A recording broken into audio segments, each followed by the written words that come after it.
We tend to identify ourselves with the constructed ego personality that we have built up without recognizing that this personality is itself an amalgam of different drives, instincts, habits, emotional predilections, feelings, thoughts, etc., which in many cases are not in alignment with one another and which fight for dominance in terms of our lives and the expression of our personalities.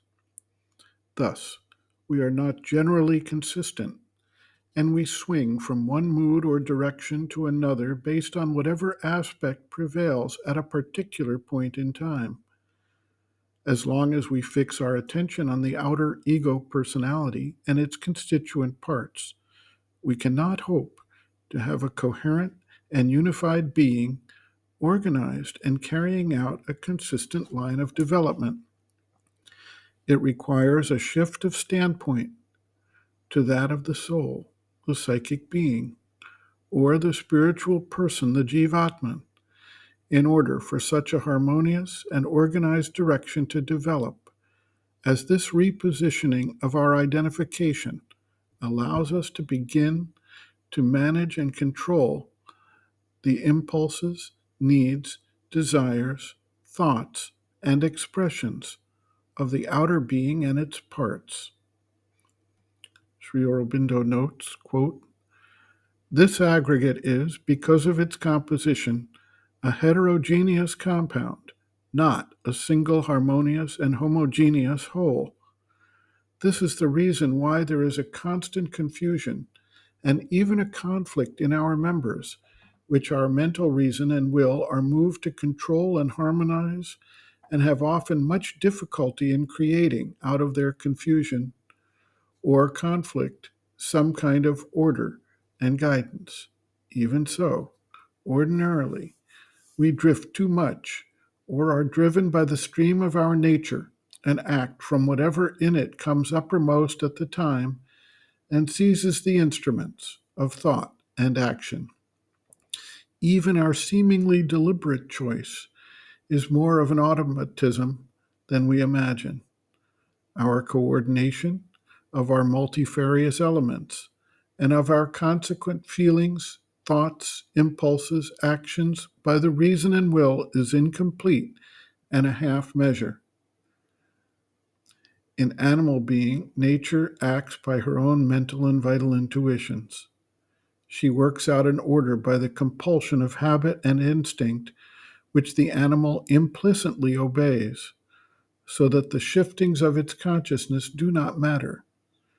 But man cannot altogether act in the same way without forfeiting his prerogative of manhood.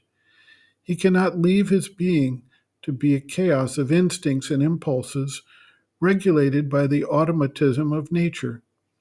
Mind has become conscious in him and is therefore self compelled to make some attempt, however elementary in many, to see and control, and in the end, more and more perfectly harmonize the manifold components, the different and conflicting tendencies that seem to make up his surface being.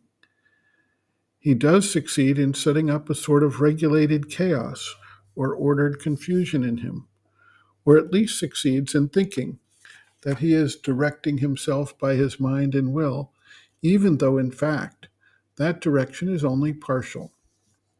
For not only a disparate consortium of habitual motive forces, but also newly emergent vital and physical tendencies and impulses, not always calculable or controllable, and many incoherent and inharmonious mental elements use his reason and will, enter into and determine his self building, his nature development, his life action. Man is in his self a unique person, but he is also in his manifestation of self a multi person. He will never succeed in being master of himself until the person imposes itself on his multi personality and governs it. But this can only be imperfectly done by the surface mental will and reason.